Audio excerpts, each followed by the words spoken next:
Muy bien, listo. Pues vamos a empezar. Gracias por conectarse y por ajustarse al cambio de horario del Journal Club. Esta semana, bueno, pues ya no hubo tiempo como de que hubiera votación y así, pero además hay pues un tema que ha circulado muchísimo en Twitter y que tiene todo que ver con análisis crítico de la literatura y con revisión de artículos, y proceso editorial. Entonces, bueno, pues ahora sin votación decidí hablar al respecto y vamos a hablar, o le puse a la plática lo bueno, lo malo y lo feo del preprint de la ivermectina y directamente, pues ya les puse como colores, ¿no?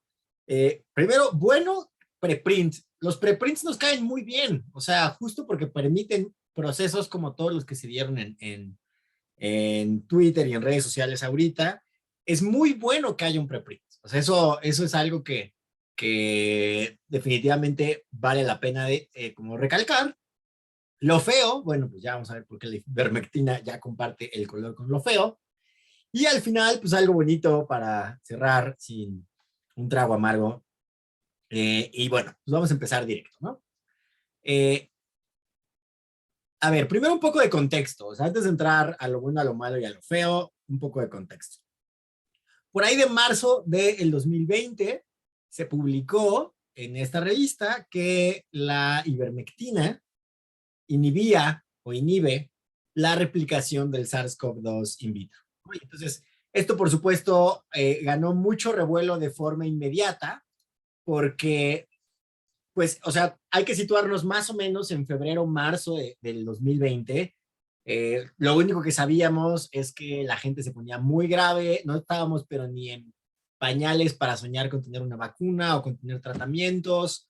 Entonces ganó muchísimo revuelo que un medicamento que ya estaba aprobado y que ya se había usado desde hace muchos años y cuyo perfil de seguridad se conocía bastante bien, pues inhibiera la replicación del SARS-CoV-2. ¿El revuelo estuvo justificado? Pues sí, totalmente, ¿no? Sin embargo, hay que tomar en cuenta que más o menos se calcula que de 1,000 sustancias que funcionan in vitro, pues llegan a tener beneficios clínicos y a tener eh, resultados clínicamente relevantes como por ahí de entre 1 y 5. Es decir, el que algo funcione in vitro todavía le falta muchísimo por recorrer antes de poder decir que va a ser un tratamiento viable. Muchísimas cosas funcionan in vitro para el cáncer, por ejemplo, y la cantidad de pues, medicamentos que llegan a funcionar realmente pues, es muy baja. Y por eso, pues muchos vimos estos primeros reportes de la inhibición in vitro pues con mucho escepticismo, ¿no? O sea, con esperanza, porque ojalá que sí funcione, pero pues ya sabíamos por nuestra experiencia con fármacos, con antibióticos, con fármacos para el cáncer, que pues bueno, todavía faltaba muchísimo, ¿no? Como muestra, para nada es lo mismo. O sea, hubo otros ejemplos también, ¿no? O sea, la curcumina también inhibe la replicación del virus, también in vitro, y pues, o sea, la misma evidencia que había como de esto podría funcionar, pues la teníamos para otras moléculas, en concreto la curcumina, y para otros medicamentos que también ya estaban aprobados, como el amiloride. O sea, lo que quiero decir es, la ivermectina no estaba sola, sin embargo, sí fue tal vez la primera que recibió como mucho revuelo respecto a que pudiera ser un fármaco rápidamente trasladable a la clínica, porque, pues, insisto, ya se conocía su perfil de seguridad, ya tenía aprobación, ya había, por supuesto, medicamentos de esos en el anaquel, los procesos de manufactura ya estaban establecidos. O sea, por eso es como muy importante encontrar reutilización o nuevo uso de un medicamento que ya estaba. Ahora, por supuesto, vale la pena mencionar, y quienes me conocen verán los sesgos inmediatos que yo tengo, pues también había otros medicamentos que prometían o que tenían motivos por los cuales pensar que pudiera ser buena idea, ¿no? O sea, la metformina también por ahí salió embarrada o mencionada con que, oye, a lo mejor esto sirve para tratar COVID.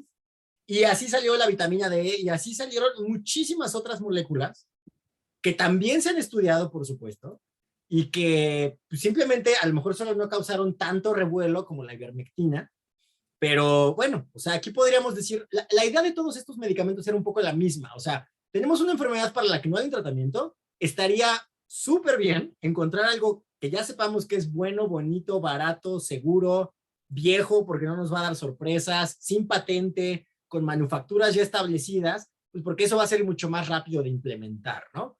Entonces, esa era la lógica y pues había distintas cosas para escoger y que potencialmente servirían, ¿no? Yo, por todos los sesgos que quienes me conocen ya saben que tengo, pues yo me hubiera ido por la metformina, ¿no? Al fin y al cabo, tenemos, al menos en México, es mucho más probable que tengamos personas con diabetes o prediabetes que no lo sepan que personas con lombrices. Está bien, o sea, las cosas ocurrieron como ocurrieron. Yo era del equipo de la metformina y lo único que quiero, el único punto que quiero decir hasta ahora es, la ivermectina no era la única bajo este raciocinio de vamos a encontrar medicamentos que inhiban la replicación del virus y ya tengan todo lo que ya mencioné.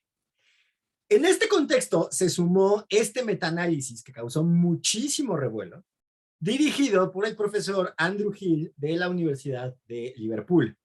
Vamos a hablar de Andrew Hill más adelante, pero este es un metaanálisis que se publicó en otro sitio de preprints, en ResearchGate, Research Square, en donde lo que hizo Andrew Hill fue que literalmente, y hay videos que muchísimos nos echamos, de Andrew Hill explicando cómo había contactado a los investigadores de distintos trials que se estaban haciendo alrededor del mundo para pedirles sus resultados preliminares y más o menos estimar si juntándolos todos, aunque fueran preliminares, pues podíamos tener una buena idea de si la ivermectina funcionaba o no.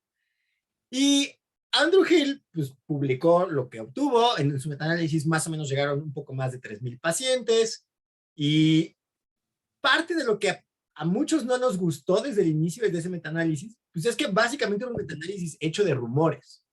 Era un metaanálisis hecho con estudios que no se habían terminado, que solo tenían preprint, que no habían pasado revisión por pares. Y bueno, pues, o sea, estrictamente hablando, pues un metaanálisis se hace con ensayos clínicos aleatorizados, doble ciego, controlado, publicados en revistas arbitradas. Y esto pues, no estaba como muy cerca de eso, y aquí vale la pena recordar algo que a lo mejor ya me han escuchado decir en otros videos, que los metaanálisis son como las licuadoras.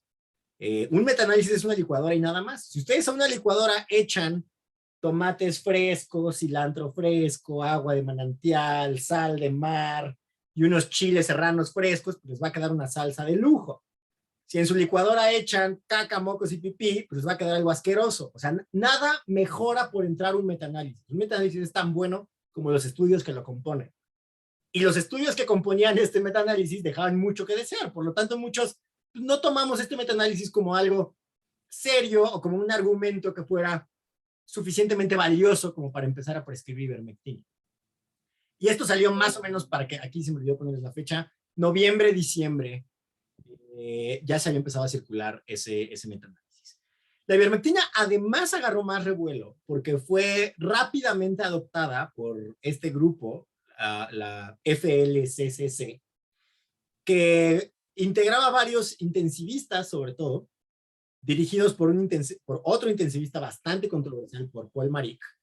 A lo mejor algunos identifican a Paul Marik porque Paul Marik publicó un estudio observacional hace varios años en donde publicaba que las dosis muy altas de vitamina C mejoraban la sobrevida en choque séptico. Y 3 ensayos clínicos aleatorizados después, pues aprendimos que eso no es cierto, ¿no? Ojalá, bueno fuera, pero pues, Paul Marik cayó mucho en reputación después de ese evento. Él es una de las personas que dirigía este consorcio y nada, o sea, el hecho de que otros intensivistas, uno que otro infectólogo, apoyara la ivermectina desde esta plataforma, también hizo que la ivermectina ganara mucha popularidad, sobre todo en Estados Unidos. Y otro contexto relevante es que por ahí de mayo, si mal no recuerdo este tweet, no lo recuerdo exacto, alguien se le activó el micrófono, entonces si me dan chance de apagar el micrófono, a ver, denme un segundo, solo para que no vaya a ver. Creo que ya se acabó.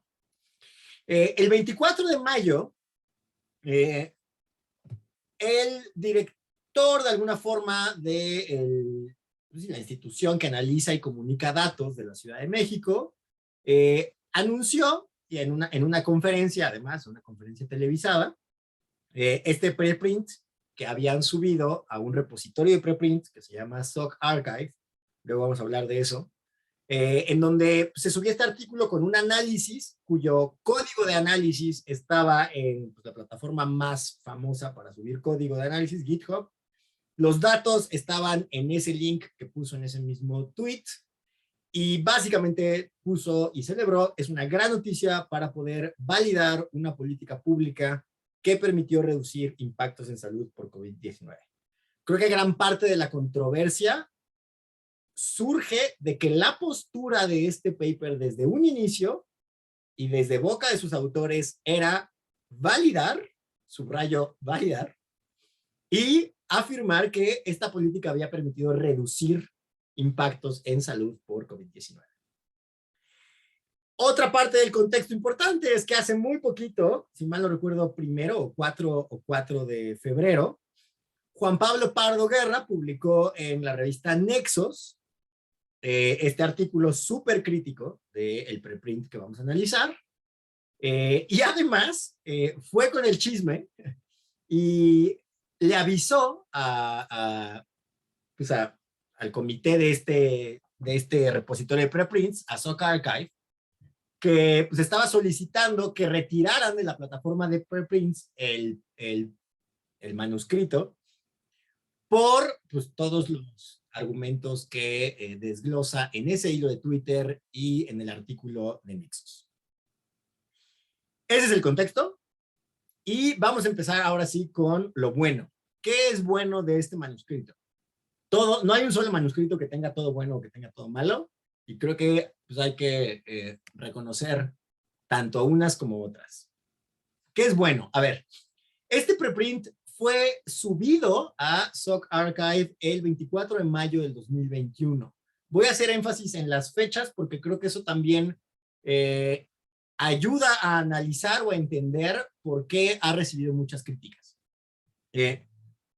Ese es el título del artículo, esos son los coautores, vamos a hablar también de un par de ellos sobre todo. Olivia López es secretaria de Salud de la Ciudad de México, Saúl Caballero es quien estuvo a cargo de los datos y podemos concluir eso porque el código está subido en su perfil de GitHub. Y los datos, lo primero que me gustaría decir es, esto sí es bueno y sí me gustaría enfatizarlo. Creo que sería una lástima que la experiencia de este preprint desanimara a la gente a subir sus datos y subir su código. O sea, es cada vez más frecuente que un artículo se acompañe de el código de análisis y de la base de datos anonimizada. Y en este caso, bueno, pues se puede decir que le salió un poco el tiro por la culata a los autores, pero la mayor parte de las veces no es así y es una de las mejores herramientas de transparencia que tenemos en la ciencia hoy en día. Es importante subir código porque en el código la gente puede ver exactamente qué es lo que hicimos con el análisis estadístico. Si yo analizo en cosas que son como de dar clic y arrastrar, véase SPSS, Excel, algunas cosas en Stata, es más difícil para la gente escrutinar si mi análisis tuvo errores o no. Entonces, pues digo, insisto, este es un caso en donde como todo era público y además era un asunto que ya estaba politizado, recibió mucho escrutinio, cuando algo recibe mucho escrutinio, invariablemente va a tener críticas, y creo que es algo rescatable decir que, bueno, o sea, estos coautores tomaron la decisión transparente de subirlo todo, como debe de ser, ¿no? O sea, insisto, así es como debe de ser la ciencia hoy en día, y el que haya salido mal esta vez, ojalá que no desanime a nadie a seguirlo haciendo. Y los datos efectivamente son públicos. Es una base claramente editada, pero los datos al día de hoy siguen siendo públicos. Entonces, insisto, mucha gente luego tiene miedo de subir sus datos porque me van a ganar el análisis o porque me van a corregir o porque... Pero la verdad es que no, ojalá que nadie se desanime de hacerlo. Eso estuvo muy bien. Ojalá que siga ocurriendo. La otra cosa que está muy buena, y aunque eso lo vamos a mencionar al final, el código ya no está disponible. O sea, el código en el perfil de GitHub de Saúl ya no está disponible, luego vamos a hablar por qué, pero insisto, ambos pasos se siguieron y eso creo que es bueno el manuscrito. Lo malo. En este manuscrito, o sea, lo que hicieron, y aquí no sé por qué no me marcó el resaltar el texto, la intervención que ellos estaban analizando es un kit que contiene 3 cosas. Ivermectina, paracetamol y aspirina, pero en dosis no de analgesia, sino de antiagregación plaquetaria. La ivermectina surgía de pues, lo que ya mencionamos, ¿no? La observación de que inhibía la replicación del virus in vitro. El paracetamol, pues, porque los síntomas más frecuentes eran fiebre, dolor muscular, y la aspirina en dosis de antiagregación, porque ya se sabía también para ese entonces que muchos pacientes con COVID se complicaban con eventos trombóticos, sobre todo con tromboembolia pulmonar. Entonces, antiagregar a estos pacientes pues, tenía la idea de prevenir este tipo de complicaciones. Después de un mes, se repartieron 83,000 kits. Y esa es la intervención. Todo esto estuvo financiado por la Secretaría de Salud, por el gobierno de la Ciudad de México. Y el grupo control, el grupo de comparación, vino, como esto pues, no fue un ensayo clínico aleatorizado, con doble ciego, con control, para obtener un grupo de comparación, un grupo control, aquellas personas que resultaron positivas en las pruebas entre el 28 de noviembre y el 28 de diciembre se utilizaron para comparar, ¿no? Solo para repasar, el kit se repartió en una fecha posterior a el 28 de noviembre al 28 de diciembre y por eso compararon kit contra no kit. Esto trae varios problemas, como vamos a ver a continuación.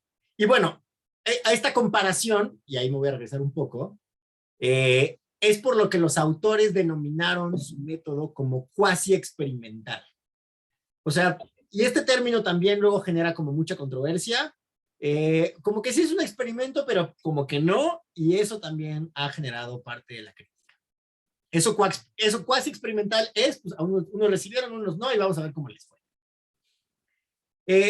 Buena parte, o una de las personas que un mejor trabajo hizo analizando los problemas con este artículo y difundiéndolo, pues es Omar Bello, quien pues muy claramente menciona en varios de sus hilos, a ver, ¿cuál es el problema con analizarlo por fechas? Que el grupo, o sea, la pandemia no se comportó igual en los puntos en los que estamos comparando. O sea, los casos están entre la línea azul y la verde, mientras que el control está entre la línea roja y azul. Y la pandemia estuvo mucho peor durante, pues por supuesto, el segundo periodo, ¿no? O sea, de hecho ahí fue donde empezó tal vez la peor parte de la pandemia hasta ahora en México. Y por lo tanto sería esperable que hubiera más hospitalizaciones, ¿no? Entonces, perdón. Como los dos momentos no son comparables, pues esto ya nos va a meter ruido en atribuirle o no los casos de, o sea, cualquier resultado a este análisis, ¿no? Vale la pena mencionar, digo, también para hacer un análisis justo, que los autores sí mencionaron que esta era una de las limitantes y procuraron, al menos hicieron un intento de análisis para corroborar, o para limitar este sesgo. En concreto, si mal no recuerdo, es el modelo número 6 de todos los que ellos evaluaron. Y lo que hicieron los autores fue que para un poquito intentar compensar esos momentos, agarraron otra subpoblación de pacientes, y ahí no explican muy bien de dónde salió, cuándo salió, etcétera. En un momento de la pandemia en donde la ocupación había sido también muy alta, como del 80-85%, y compararon el efecto de la ivermectina en esos dos escenarios, un poquito como para intentar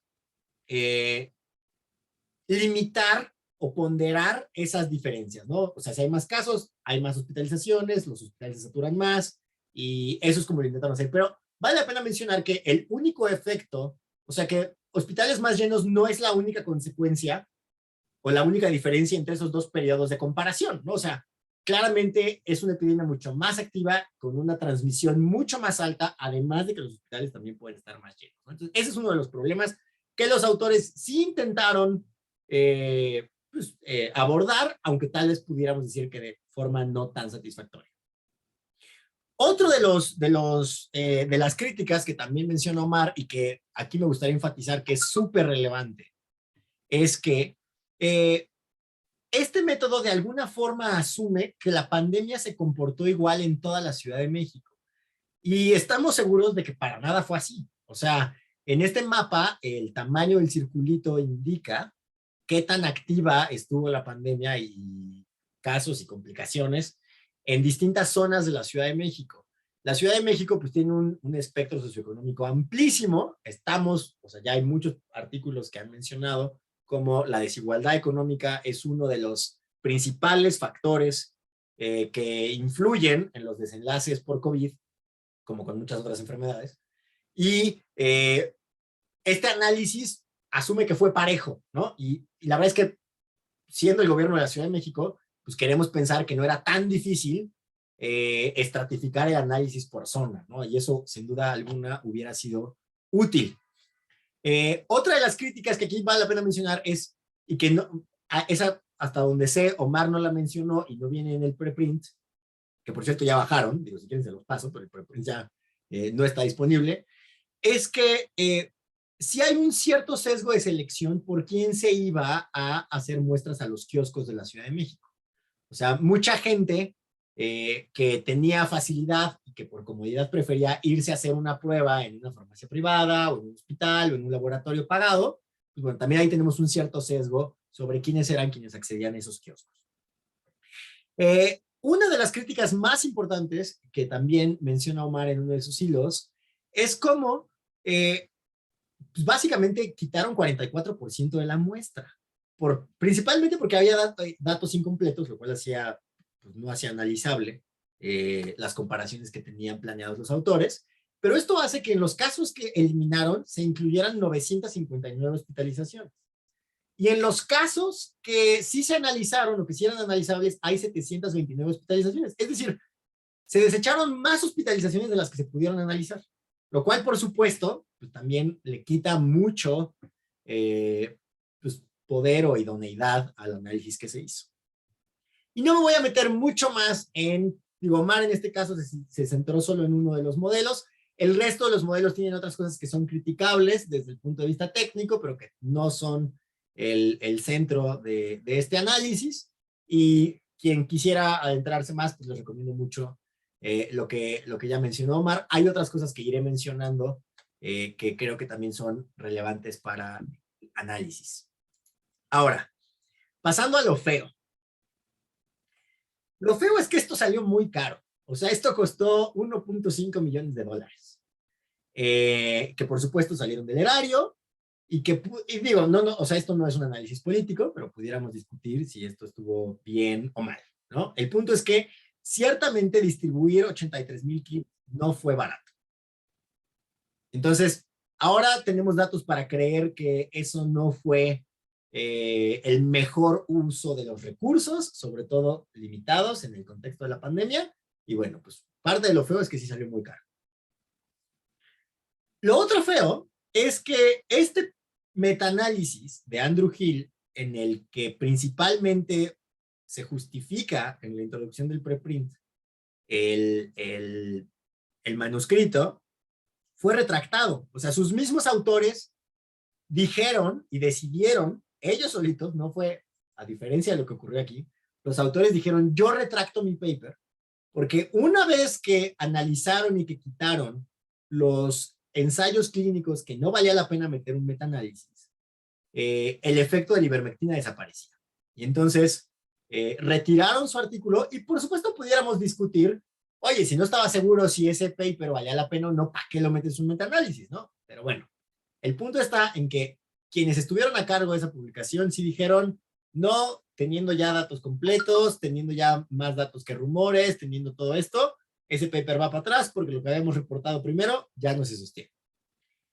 Y de hecho, Andrew Hill publicó en The Guardian un poco la historia de cómo quienes primero eran sus fans y quienes primero lo querían muchísimo, luego le empezaron a dar amenazas de muerte, porque Andrew Hill de alguna forma se volvió como el principal argumento de quienes querían empujar la prescripción de la ivermectina.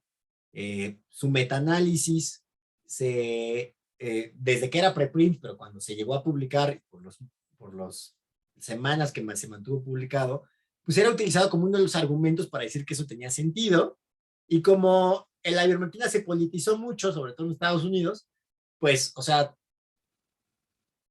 recibió apoyo de muchas personas que después se súper enojaron con él.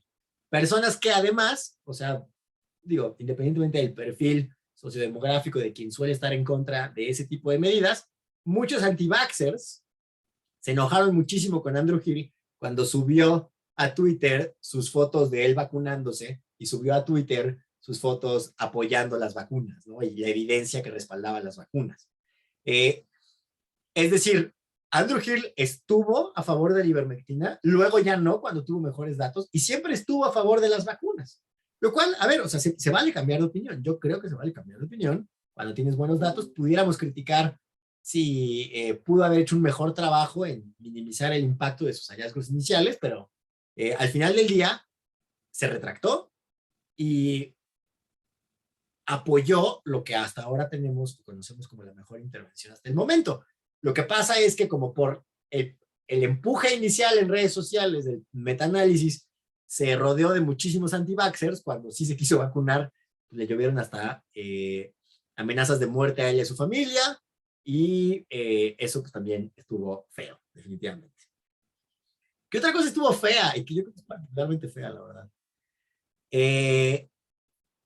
Ya había evidencia en marzo del 21, antes de que se subiera este preprint a SOC Archive, de un estudio con un mucho mejor diseño, mostrando que la ivermectina no funcionaba. O sea,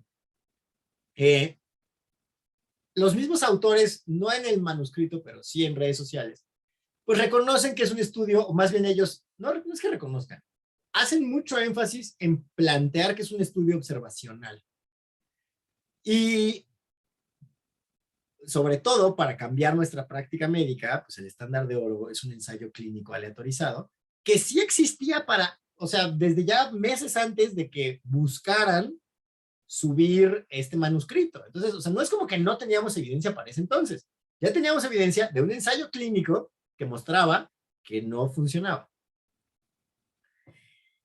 Y además, hay que recordar que vamos a suponer, o sea, uno de los principales problemas que tiene el manuscrito es, y por eso enfatizaba al principio, su análisis de causalidad. El problema con tener un kit que tiene 3 cosas es que no sabes qué funcionó. Y bueno, ustedes pudieran decir, bueno, pero no es como que pensábamos que lo que redujo las hospitalizaciones fue el paracetamol.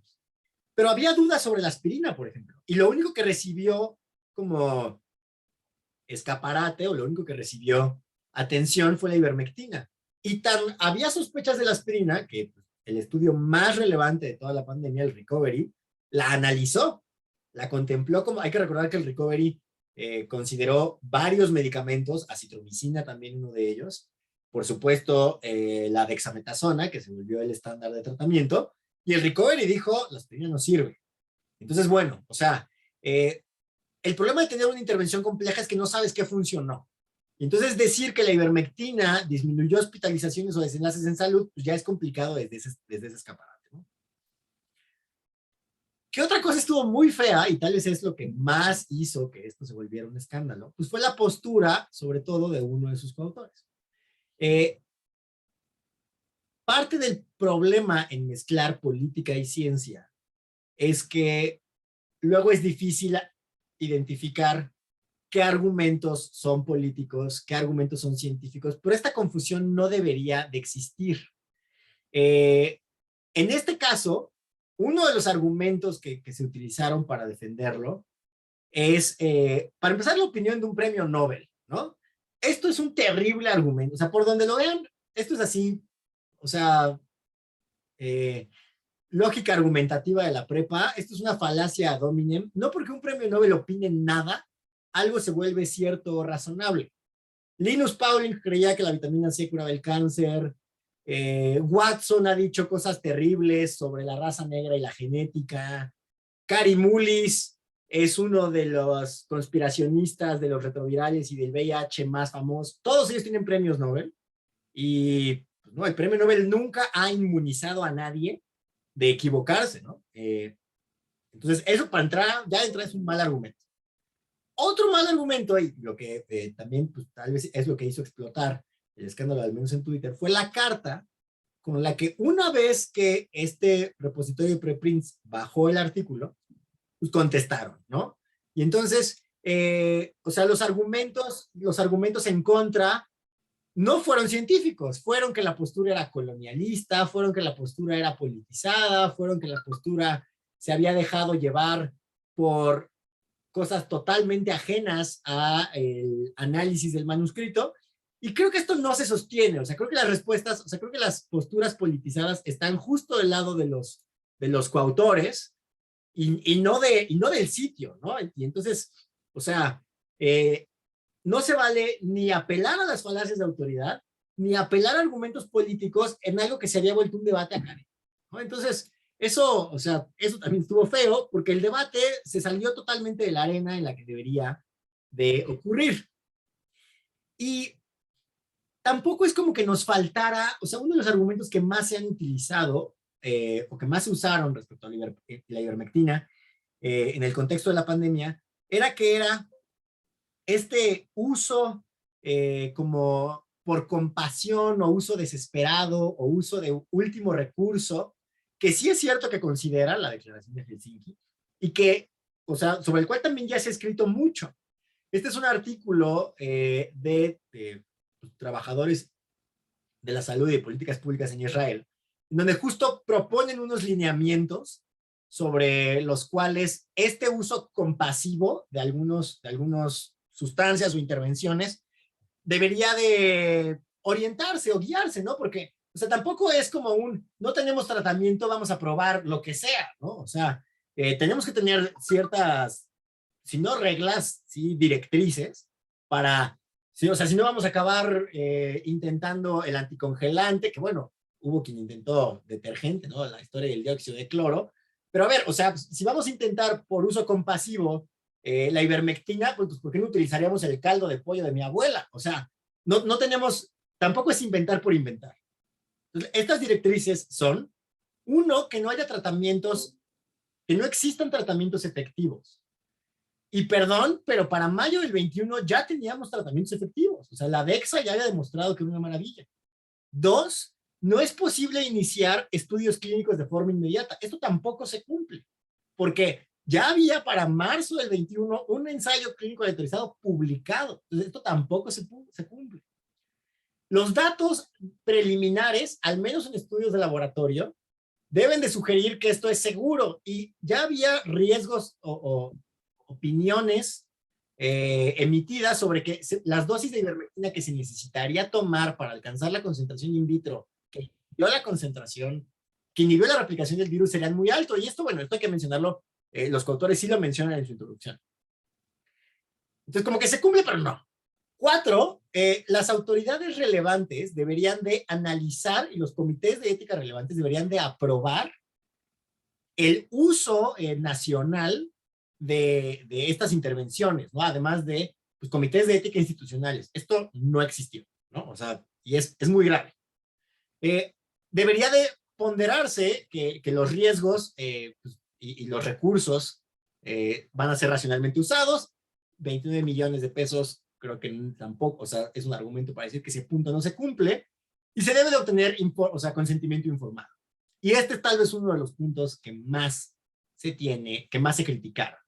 El último punto, y en donde sí hay que reconocer que sí se hicieron las cosas bien, pues es que este uso de emergencia debe de ser monitorizado, sus resultados deben de ser documentados y compartidos de forma pública y de acceso a la comunidad científica, y bueno, esto sí se hizo, y por eso estamos hablando hoy, ¿no?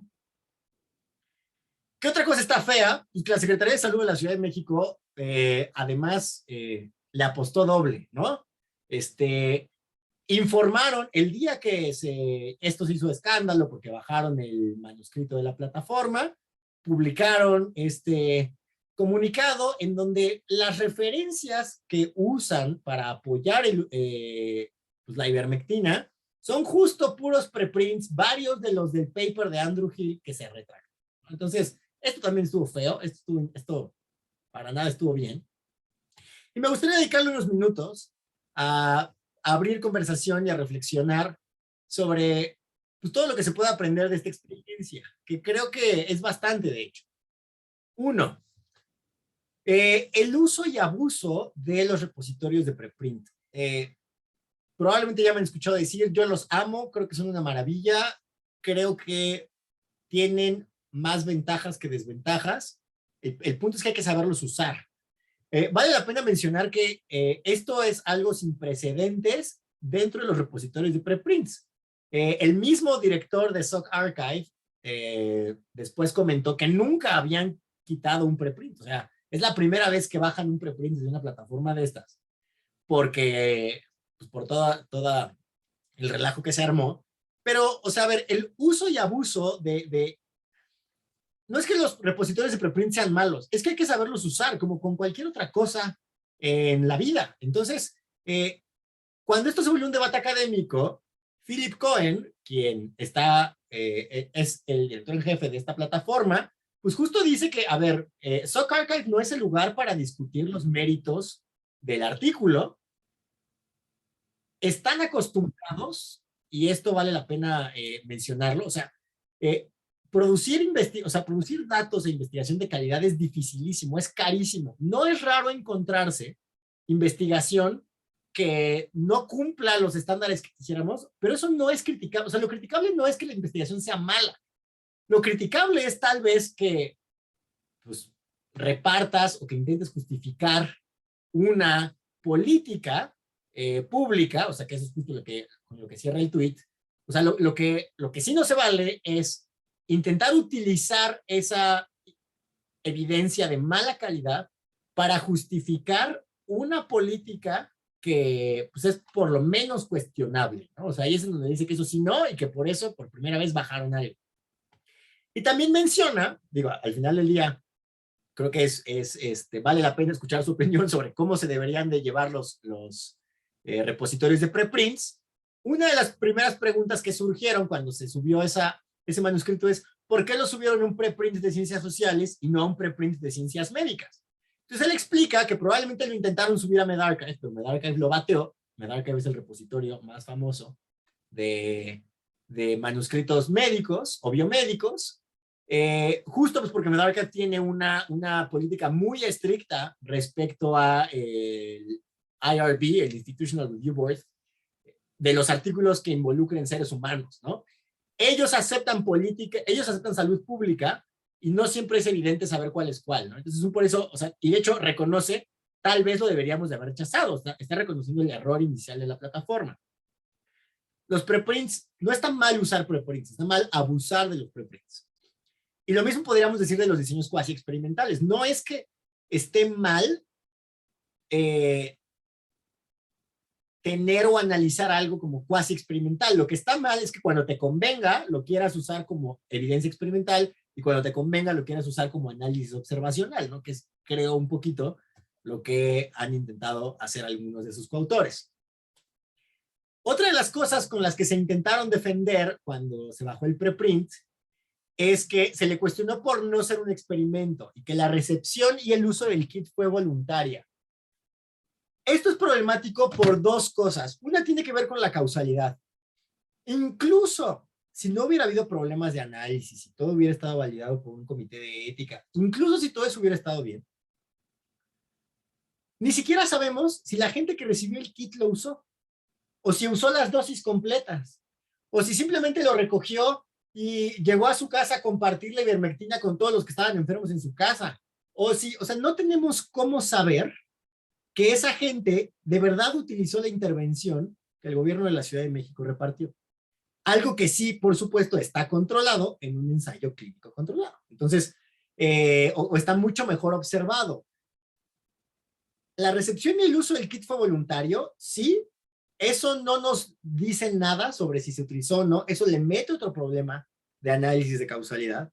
Pero a ver, no porque la recepción y el uso del kit fuera voluntario, eso es equivalente a un consentimiento informado. O sea, sí, para nada es lo mismo.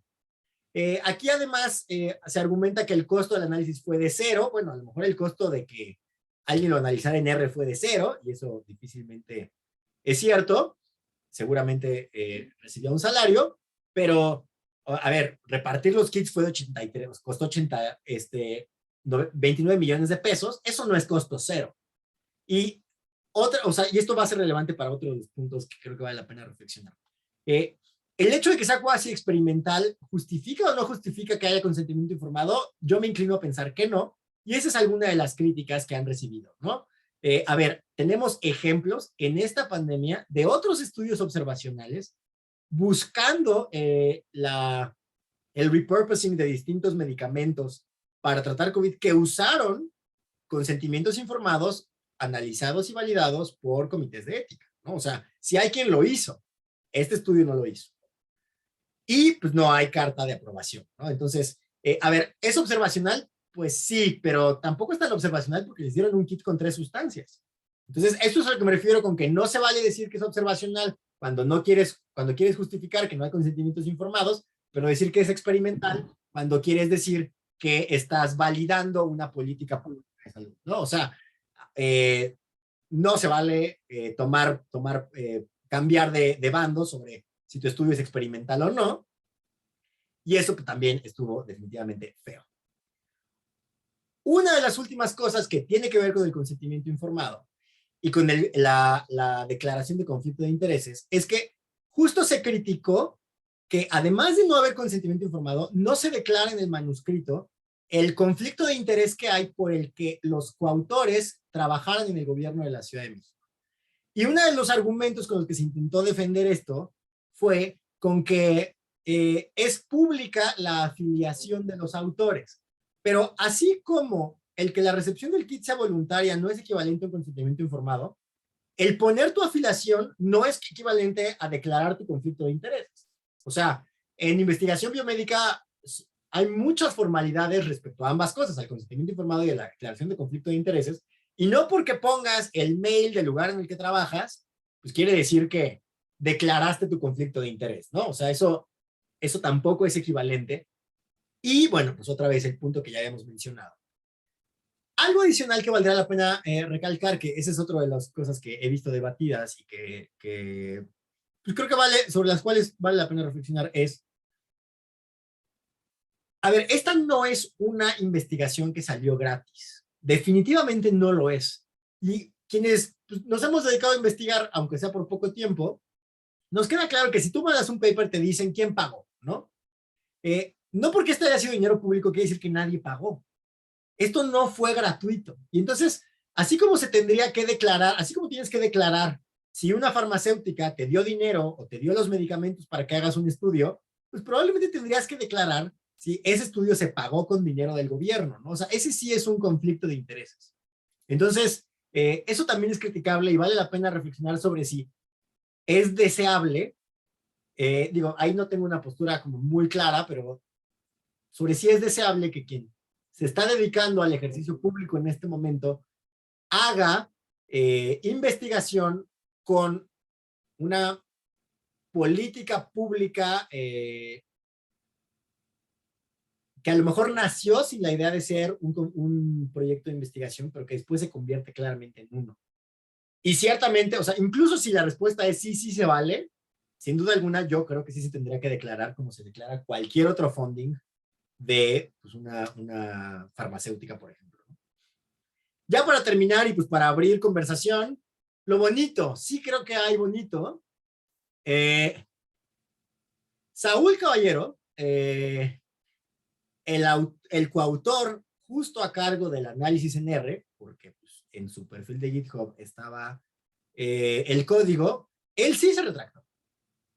Él públicamente dijo, yo sí me retracto de los resultados y de las consecuencias, pidió perdón y aplaudió la decisión del portal de preprints de Sock Archive de retirar un artículo científicamente falso.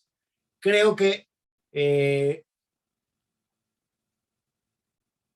todo lo malo, vale la pena resaltar pues, que un investigador joven y que seguramente con opiniones opuestas dentro de su grupo de autores, públicamente toma el micrófono y dice, yo creo que esto sí estuvo mal, públicamente dice que cambia de opinión y creo que eso también vale la pena resaltarlo. Es imposible que todas nuestras hipótesis sean correctas. Es de sabios cambiar de opinión, sobre todo cuando hay mejor información. Siempre será criticable que se hayan hecho cosas, o sea, que no se haya hecho más, pero también en retrospectiva todo se ve más fácil. Yo creo que tanto lo de Saúl como lo de Andrew Hill es muestra de cómo debe de funcionar la ciencia, en donde cuando alguien que tenía una opinión muy pública respecto a un hecho científico dice, no, pues no, cambio de opinión porque ahora hay mejor información, ¿no? Entonces, eso creo que también vale la pena. Y solo para terminar, algunas reflexioncitas sobre causalidad, que pues, en realidad es el meollo del asunto. O sea, hay que recordar que la intención era validar que esa intervención había disminuido desenlaces de COVID, ¿no? Y, a ver, no me voy a meter en esto, no es que los estudios observacionales no puedan aportar información útil para la causalidad. El padre en medicina de la causalidad, al menos el padre para muchos, Bradford Hill, eh, hizo uno de los estudios más icónicos sobre causalidad en un estudio observacional. O sea, el estudio de cáncer de pulmón era un estudio observacional en médicos. Y los criterios de Bradford Hill, que distan mucho de ser perfectos, algunos de ellos sí pueden ser aplicables a estudios observacionales. Sin embargo, vale la pena también repetir que Bradford Hill no decía que estos criterios eran suficientes para afirmar causalidad en ningún tipo. La causalidad es algo un poquito más, no más complejo, pero sí distinto. Yo creo que si hay un verdadero padre de la causalidad es Judea Pearl, y una de sus frases más controversiales, pero con la cual yo comulgo al 100%, es que si nuestra concepción, o sea, si el concepto de causalidad tuviera algo que ver con ensayos aleatorizados, los habríamos inventado mucho antes. O sea, no es como que empezamos a tener preguntas sobre causalidad cuando nació la estadística clásica, ¿no? O sea, las habíamos hecho desde mucho antes. La causalidad tiene que ver con contrafactuales. La teoría de causalidad actual tiene mucho más que ver con contrafactuales. No me voy a meter en los detalles técnicos de eso, pero un contrafactual es ¿qué hubiera pasado si no les hubiéramos dado ivermectina? Que es un poco lo que intentaron hacer de forma muy imperfecta, pero uno puede encontrar contrafactuales bien defendidos en estudios observacionales, pero con otras características, y no porque haya un ensayo clínico aleatorizado, en automático podemos asumir que sí es más sencillo, sí es más eh, fácil, o podemos, si se cumplen todos los supuestos de un ensayo clínico aleatorizado, es más fácil llegar a una conclusión de causalidad, pero no es una garantía. Y uno de los ejemplos pues, es justo el de esta falacia, el post hoc ergo propter hoc, en donde si un gallo canta y el sol sale, tú concluyes que el gallo hizo que saliera el sol. Tú puedes tener un ensayo clínico aleatorizado que diga que a unos les dieron un tratamiento y mejoraron, y por lo tanto el tratamiento los hizo mejor, los hizo mejorar, ¿no? O sea, si tu argumento para decir que un tratamiento causa mejoría o que causa una reducción en las hospitalizaciones es un ensayo clínico, puede ser que te estés quedando corto en argumentos de causalidad. No son garantía unos de los otros. Y también creo que valdría la pena, pues, o sea, solo quería enfatizar eso. Un ensayo clínico aleatorizado no es sinónimo de ya tenemos causalidad. Un estudio observacional no es sinónimo de no tenemos causalidad. Y simplemente hay que analizar bien tanto los observacionales como los ensayos clínicos aleatorizados para pues sacar conclusiones como tan relevantes, ¿no? Ya me callo y no sé si alguien quiere comentar algo.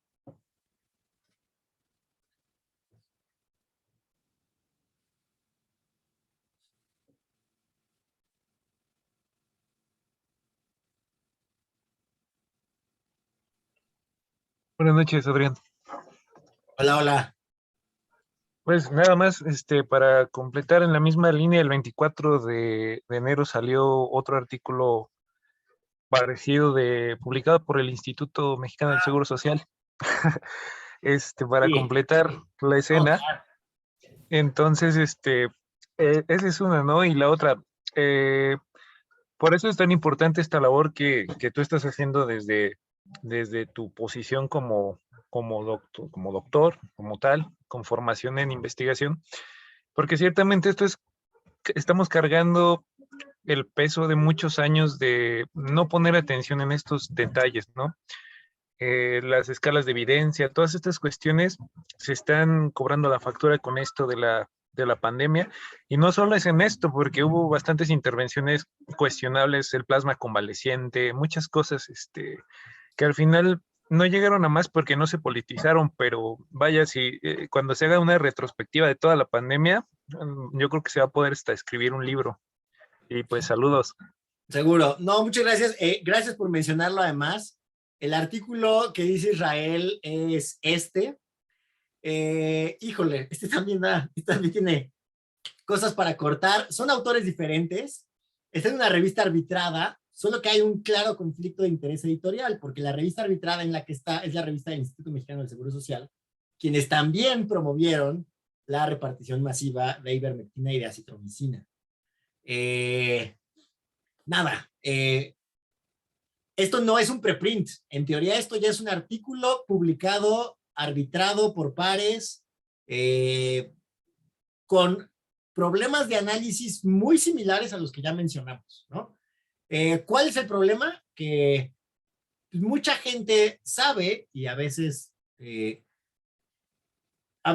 malintencionadamente, a veces no, pues justo como pues sí, abusa o se aprovecha de lo que decía Israel, ¿no? Que no estamos tan acostumbrados a ponerle atención a ese tipo de detalles. Mucha gente simplemente ve un link con un DOI y no se pregunta si es un preprint o si es un artículo publicado. No porque esté publicado en una revista arbitrada ya es garantía. Este es el artículo que menciona Israel, pues sí, se publicó. Tiene problemas de análisis muy, muy, muy, muy similares.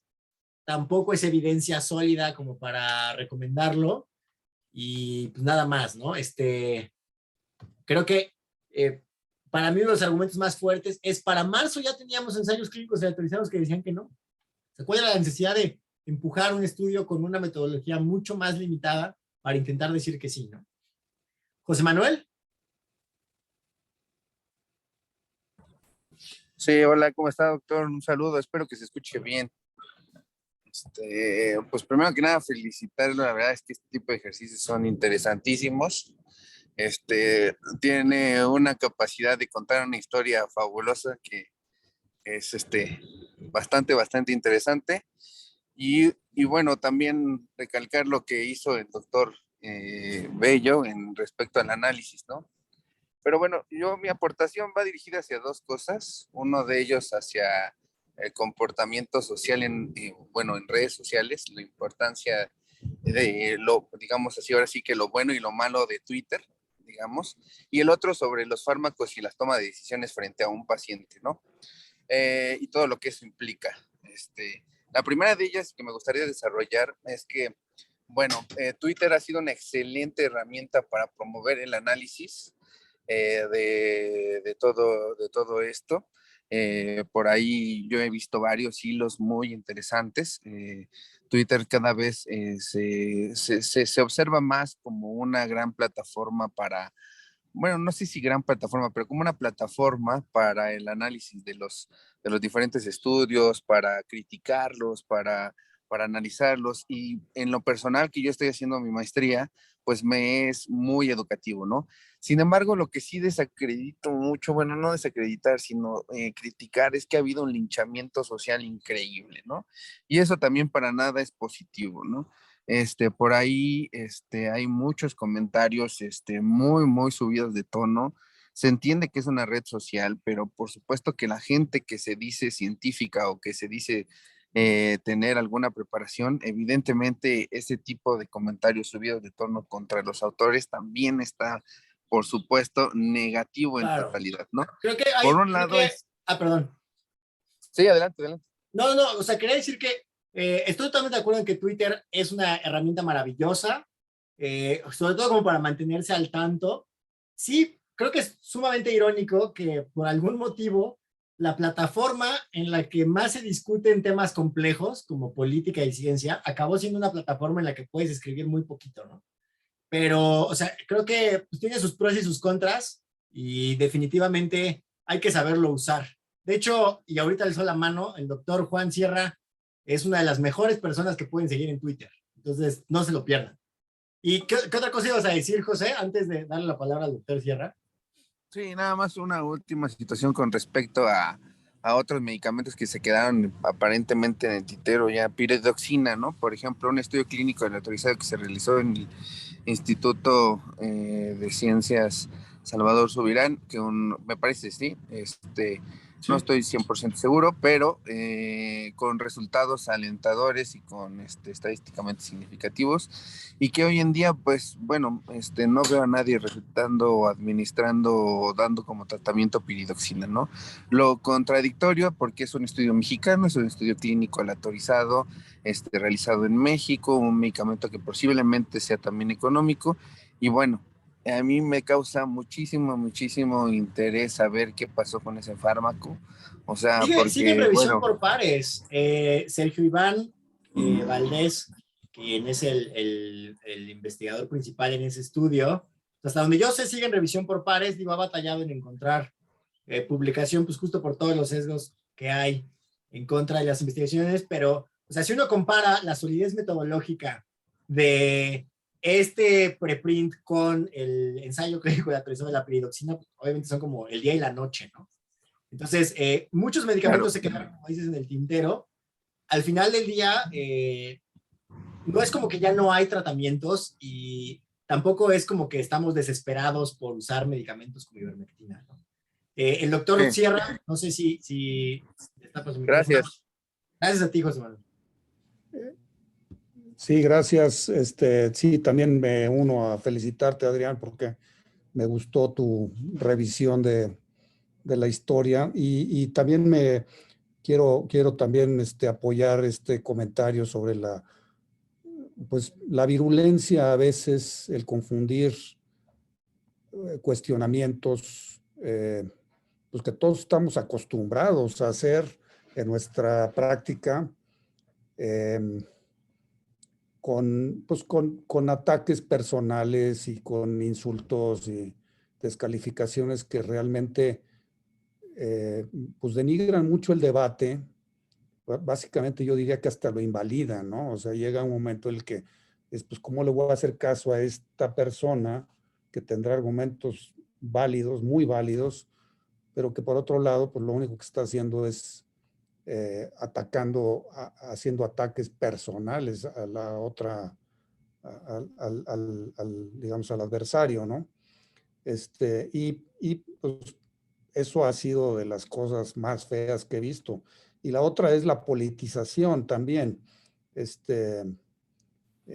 el hecho de que las mismas autoridades al defender esto no asuman una actitud de, pues estamos de una posible falibilidad, ¿no?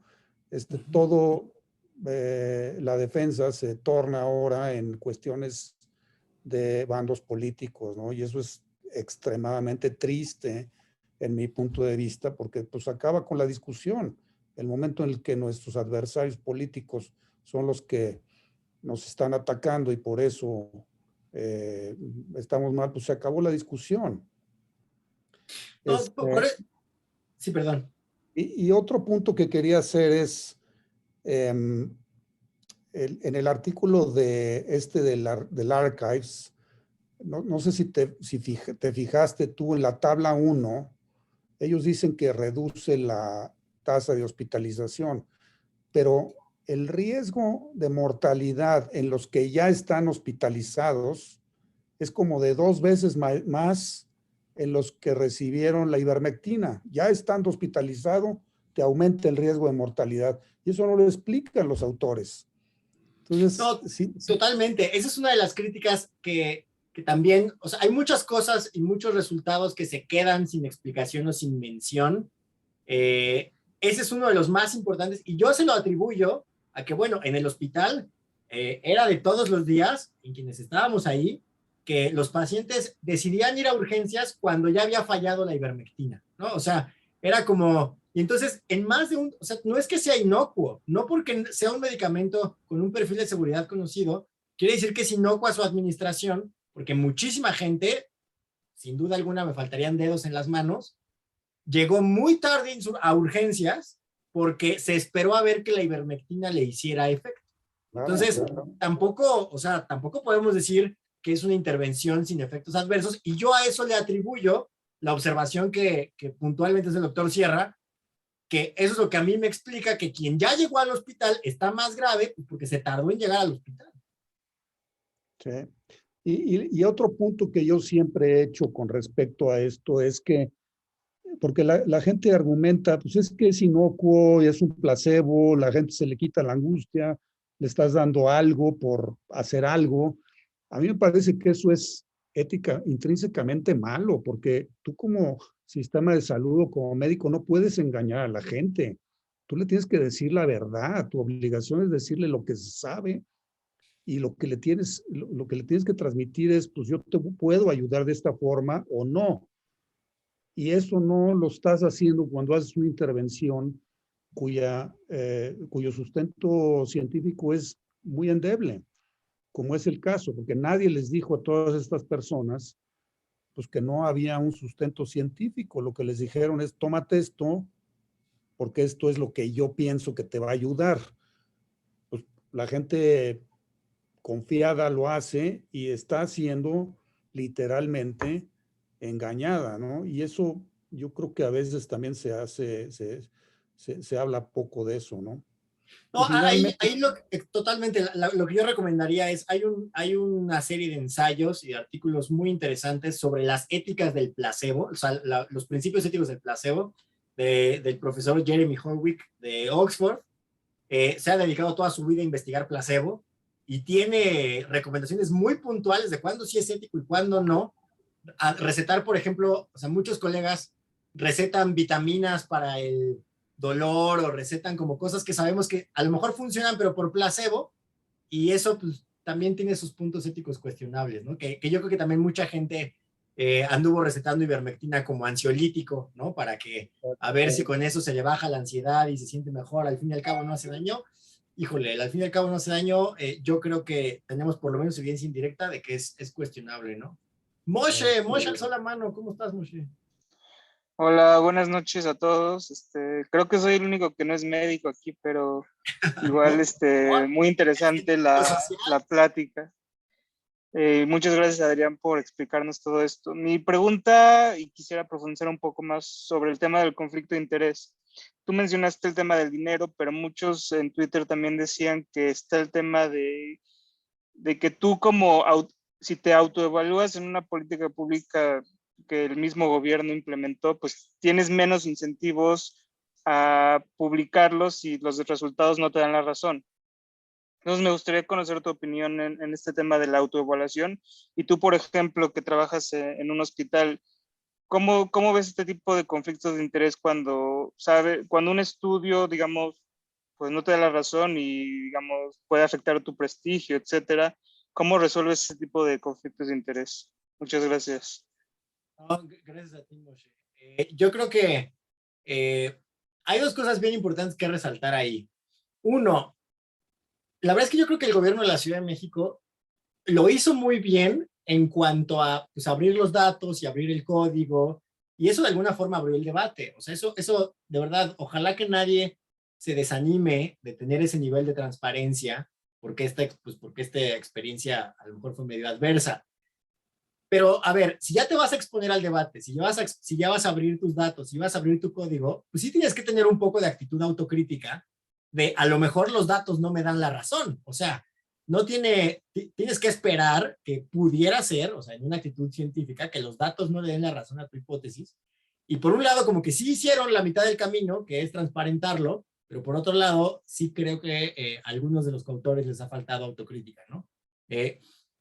Yo creo que el hecho de que un estudio no esté financiado por industria privada y que sea puros fondos públicos, como dice Moshe ahorita, para nada lo exime de conflictos de interés. Y ahí esa es la utilidad de los, o sea, pues los comités autónomos de análisis, ¿no? Y que entre más externos mejor. Esa es una de las cosas que actualmente se procuran en los estudios biomédicos, es el triple ciego, en donde desde antes se establece a alguien que va a analizar los datos y esa persona está cegada a la etiqueta de asignación de intervención. Entonces eso de alguna forma como que transparenta, uno, ¿quién lo va a analizar? ¿Cómo? O sea, el preregistro, aquí no el preprint, también ayuda mucho en eso. O sea, si desde antes dices, voy a analizar a tantas personas con esta prueba, voy a publicar mis resultados en esta fecha, los va a analizar tal comité, va a subir su código aquí, pues entonces tienes toda una cadena de transparencia que te permite ver que se haya hecho en triple ciego y eso no garantiza, pero sí protege mucho el conflicto de interés del análisis. Algo que yo mencionaría es uno de los videos o uno de los estudios que más creo que vale la pena analizar y criticar, y que pues ahí está en el canal, es el WHY, el estudio del ensayo clínico de suplementación de estrógenos en la menopausia. Ese es el ensayo clínico aleatorizado más caro de la historia. Costó $1,000 millones y de dólares de los 2000, ahí corríjanle por la inflación. Puros fondos públicos y pues de todos modos está plagado de conflictos de interés, ¿no? Porque cuando un investigador, o sea, todos los que nos dedicamos a investigar, si estás a cargo de fondos públicos, pues tienes cierta presión por tu prestigio, porque eso a lo mejor te facilitaría subir en el Sistema Nacional de Investigadores o conseguir un grant después, o tener más funding de otra forma, o avanzar tu carrera simplemente. Pues todos tenemos el conflicto de interés de que nuestras hipótesis se vean favorecidas, y lo que protege ese tipo de cosas, pues es esta cadena de transparencia de preregistro, preprint y publicación. Sobre todo cuando los datos están abiertos y el código está abierto también, ¿no? Entonces, no son mecanismos perfectos, pero el que haya un comité con triple ciego al análisis, pues sirve para ponderarlo ahí, ¿no? Si les parece, seguimos ya la conversación ahí en WhatsApp, en el grupo del Journal Club. Muchas gracias a todos y pues ya está. No receten ivermectina, por favor. Cuídense mucho.